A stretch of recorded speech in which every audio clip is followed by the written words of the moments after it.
Kalau terbukti misalnya ada satu calon atau lebih yang menggunakan data palsu sebagai dukungan dan data yang sengaja digandakan. Ada satu di Kota Serang, Kecamatan Walantaka, ada satu di Kota Serang di Kecamatan Tatakan, dan seterusnya. Ada 10 namanya disama, KTP-nya persis, mukanya, namanya, tempat tanggal lahir, alamat, tanda tangan, dan seterusnya. Itu data identik disebutnya. Nah, di aturan itu bisa dikenakan sanksi. Jadi kalau misalnya 10 yang memenuhi syarat cuma satu, yang 9-nya tidak memenuhi syarat. Nah, 9 yang ganda ini dikalikan 50.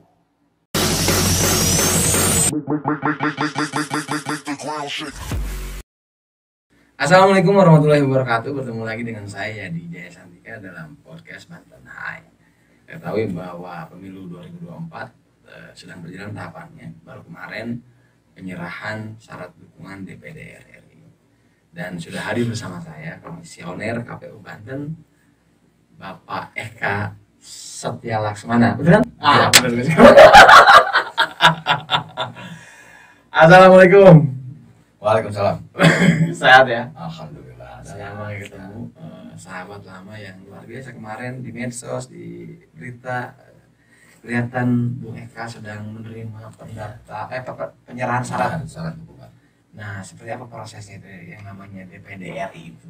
Ya, makasih. Kalau melihat tahapan untuk pencalonan anggota Dewan Perwakilan Daerah, sebelum mereka bisa mendaftarkan diri, mereka harus dapat memenuhi syarat minimal dukungan istilahnya. Nah, untuk Banten ini sesuai ketentuan peraturan perundang-undangan untuk Provinsi Banten, syarat minimal dukungan itu harus 3.000 orang pendukung, dibuktikan dengan EKTP atau salinan EKTP beserta surat dukungan. Nah, kemarin kita sudah melaksanakan penyerahan syarat dukungan minimal ya, dari 26 bakal calon anggota DPD mulai tanggal 16 Desember sampai dengan tanggal 29 Desember terakhir.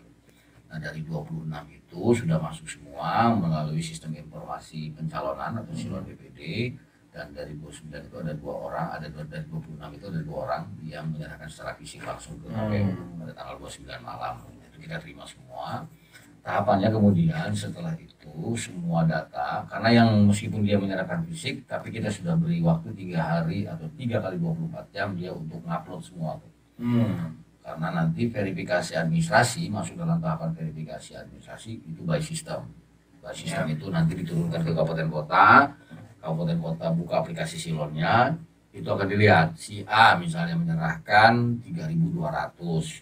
Di Kabupaten Serang misalnya 1.000, di Pandeglang berapa, di Tangerang berapa. Jadi syarat dukungan minimal 3.000 itu plus sebarannya. Jadi sebarannya minimal 50% dari jumlah kabupaten kota di provinsi yang bersangkutan. Maka kalau di Provinsi Banten 50% sebaran kabupaten kotanya itu adalah 4 kabupaten kota. Rata-rata ada yang 4, ada yang 5, ada yang 8, ada yang 7. Nah, itu nanti proses verifikasi administrasinya selain soal kelengkapan atau kesesuaian dokumen pendukung KTP dengan formulir dukungannya, itu akan disesuaikan niknya, namanya, alamat, tempat tanggal lahir, dan seterusnya, termasuk juga sebarannya.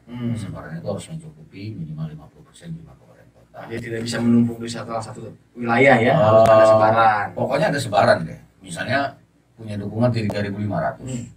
3.000-nya di Kabupaten Serang, 500-nya tersebar di 3 kabupaten kota itu boleh. Yang penting ada sebaran. Mau paling banyaknya di salah satu kabupaten nggak apa-apa, yang penting sebaran minimalnya terpenuhi. Nah, itu kan kalau syarat minimal kan 3.000 ya. 3.000. Tapi kan 3.000 itu tuh nanti mungkin diverifikasi. Iya kan? Iya. Nah, rata-rata berapa sih syarat dukungan yang diberikan itu? Ada yang mepet kah? Ada yang sampai berlebih kah? Ada yang 10.000 ada, di atas 10.000 ada. Yang agak-agak mepet ada yang hanya sekitar 3.100, 3.200 juga ada. Nah, itu mungkin sudah pertimbangan mereka. Kendati demikian kan tetap ada skema atau mekanisme yang namanya perbaikan. Kalau sekarang verifikasi administrasi sudah dilakukan, setelah diverifikasi administrasi dari 3.100 misalnya, ternyata yang memenuhi syarat sebagai dukungan hanya 2.900 misalnya, maka itu diberi kesempatan para bakal calon untuk melakukan perbaikan, mengganti yang kurang itu. Jadi kalau misalnya yang 3.000 mepet misalnya, begitu nanti diverifikasi ternyata kurang dari syarat minimal, maka ada tahapan perbaikan. Perbaikan itu mereka harus memenuhi jumlah kekurangan. Misalnya dari 3.100 yang memenuhi syarat hanya 2.900, berarti ada 200 KTP yang harus diperbaiki. Itu bisa diperbaiki atau bisa menambah sebetulnya. Nah itu satu. Nah yang kedua, setelah proses verifikasi selesai, nanti akan ada verifikasi faktual. Verifikasi faktual ini didasarkan pada sampling. Jadi nanti kita melakukan sampel dari jumlah dukungan yang ada, itu kita menggunakan rumus Crazy Morgan namanya. Crazy Morgan ini rumus khusus, ada jumlah-jumlah, ada akar segala macam. Saya agak kurang ribet tuh. Tapi nanti akan ketemu. Kalau dulu kan pukul rata tuh, pokoknya 10% aja kira-kira gitu. Jadi udah ketahuan kalau di sini ada 100 berarti pokoknya 10 orang misalnya gitu kan, atau 200 berarti 20 orang. Kalau sekarang enggak, bisa beda-beda gitu ya. Kalau di sini yang 210 dengan di sana yang 250, itu jumlah samplingnya akan berbeda berdasarkan itu. Tapi kalau yang dukungannya di bawah 100 atau di bawah 50, itu kita langsung di sensus. Jadi misalnya dukungan bakal calon A di Kota Serang hanya 50 misalnya, jumlah dukungan yang disampaikan ke kita. Nah itu nggak di sampling lagi ya kalau yang begitu, itu langsung di sensus satu-satu 50 orang kita datangin kira-kira begitu.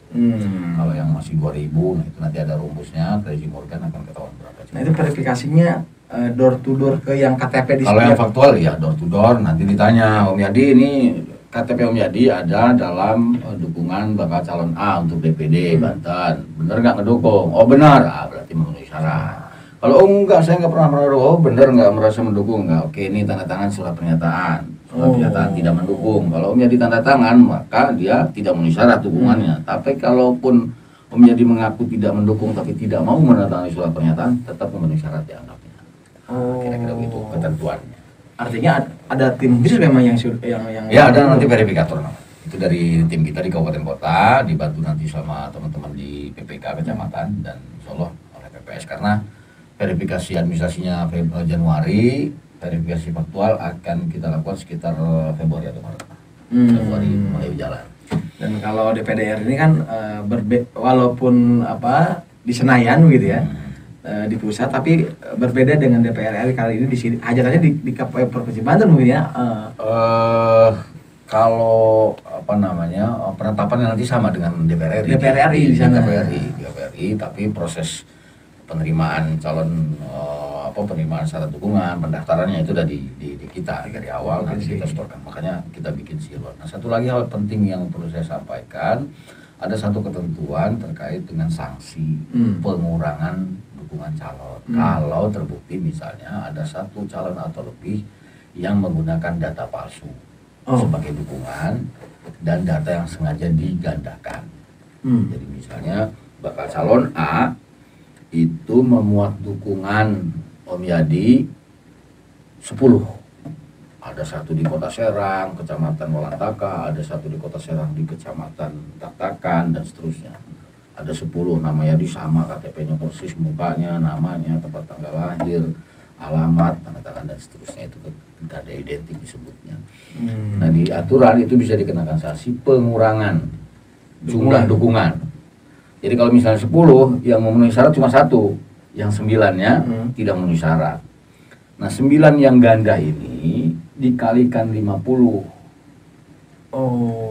Sejumlah itulah kemudian dukungan bakal calon itu dikurangi.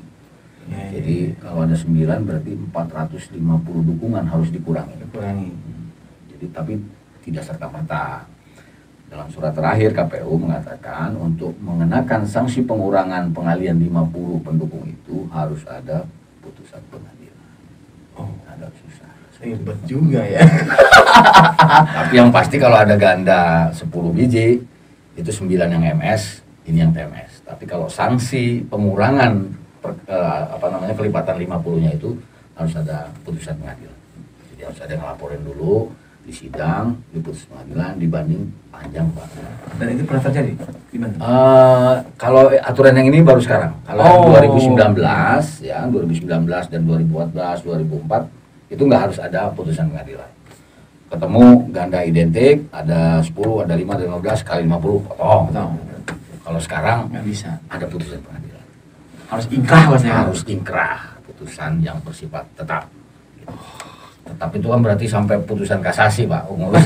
Iya. Oh, baru habis. Baru habis kemudian pencoblosan. Iya. Nah, kalau saya lihat yang daftar ini kan tokoh-tokoh ya, Iya. luar biasa. Ada suami bupati, Iya, betul. ada adik anak mantan gubernur dan lain sebagainya. Nah, seperti apa dinamikanya mereka soal pendaftaran, karena ini adalah menyangkut tokoh-tokoh nama-nama tokoh di Banten ya.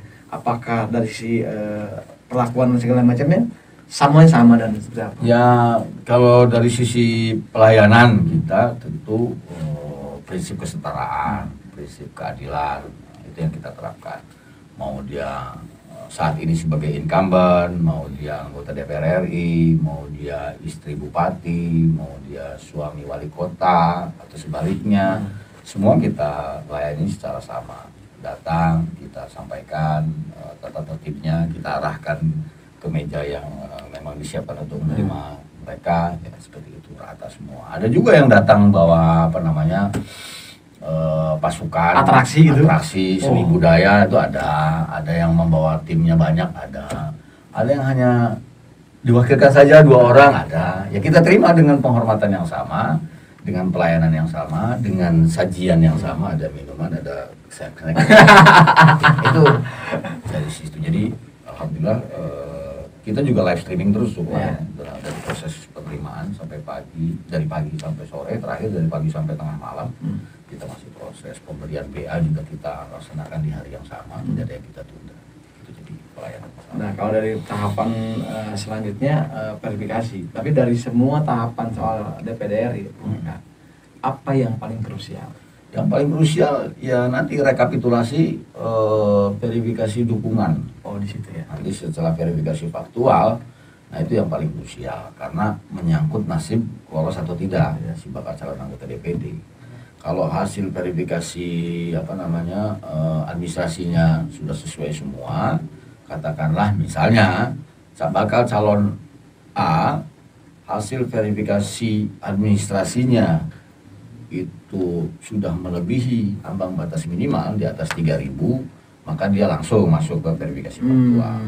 Tapi bagi yang belum masuk, misalnya di verifikasi administrasi masih 2.900, dia harus perbaikan dulu. Kemudian dilakukan lagi verifikasi administrasi. Baru dibuat atau diambil sampling, dilakukan verifikasi faktual. Dari verifikasi faktual itu misalnya sudah kelihatan kan, kalau dia samplingnya misalnya 350.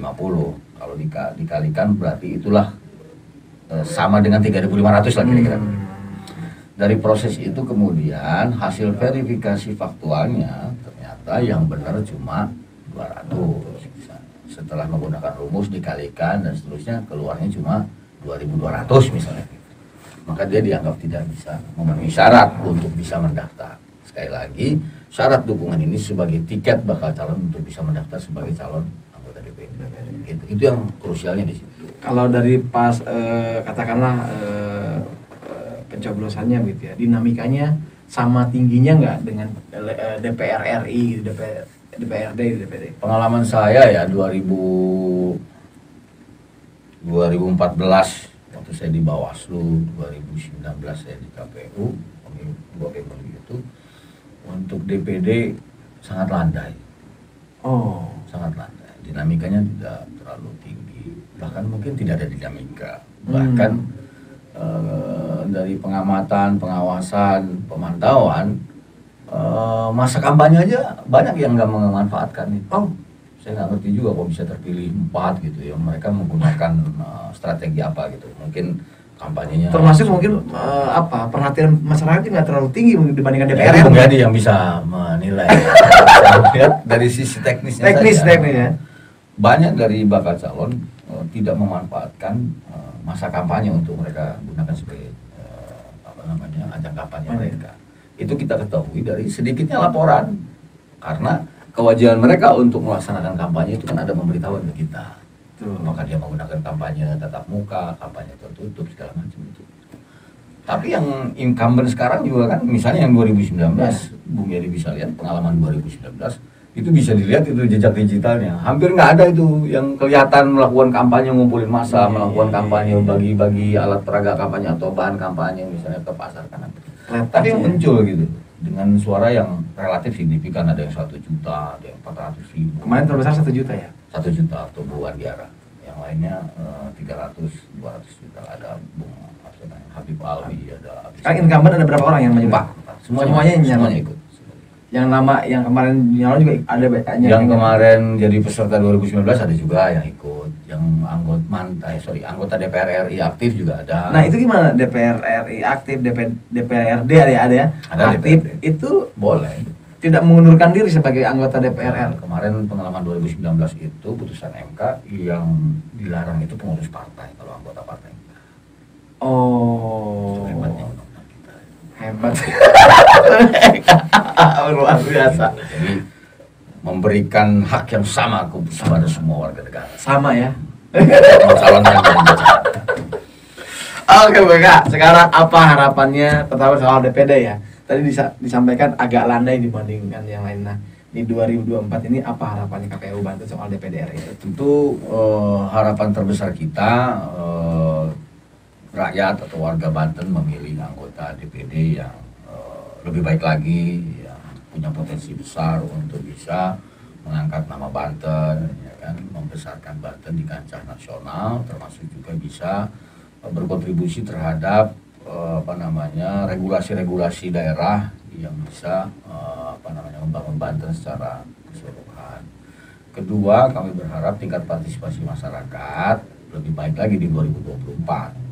Karena salah satu masalah di pemilihan DPD itu, kalau kita evaluasi kemarin, suara tidak sah untuk DPD itu sangat tinggi, sekitar hampir 2 juta. 2 juta Suara tidak sahnya ya untuk Banten. Nah, ini agak tinggi. Tidak sahnya apa? Karena banyak coblosannya? Ya kalau lihat rumusan contoh surat-suara tidak sah itu misalnya coblosannya lebih dari 1 atau nyoblosnya di luar kotak misalnya. Jadi kemungkinan itu. Nah, itu banyak hasil penelitian mengungkap bahwa kalau ada surat suara tidak sah yang tinggi untuk DPD itu kemungkinan karena banyak yang nggak kenal. Sehingga bingung mau milihnya, kira-kira kan begitu. Wajar sih, karena tadi soal-soalnya gitu. Karena orang misalkan gini, kalau pertama kota dulu, provinsi, cari ya. DPD karena siapa ya? DPD lewat. Banyak yang kelewat, banyak yang mungkin karena nggak ada yang kenal, merem gitu ya. Jadi ruang DPD sebenarnya besar ya? Besar sekali. Sebanten. Sebanten. Ya katakanlah kalau kemarin berapa orang ada calon? Memang semua, kemarin itu sekitar 26 juga tuh masuk semua. Kalau sekarang 26 itu yang bakal calon. Bisa jadi berkurang. Artinya potensi berkurang ada gitu ya? Ada potensi berkurang. Cuma jumlah yang jadi nggak mungkin bertambah, tetap 4. Iya. Jadi persaingan masih akan, terutama dengan incumbent. Sementara pendatang baru juga kan banyak. Incumbent ini banyak juga yang sudah memprediksi siapa yang bakal jadi terus, siapa yang kira-kira kursinya bisa direbut, kira-kira itu banyak juga. Sudah saling mapping lah ya.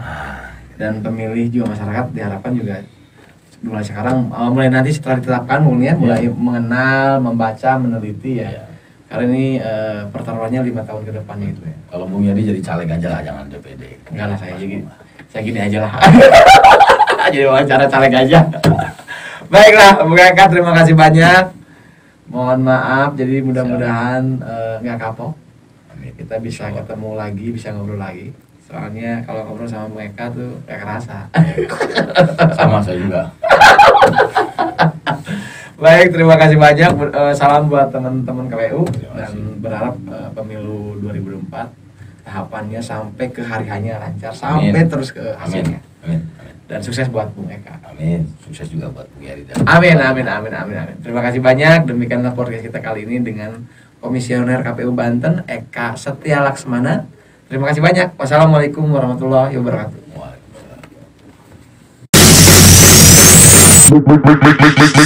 Make the ground shake.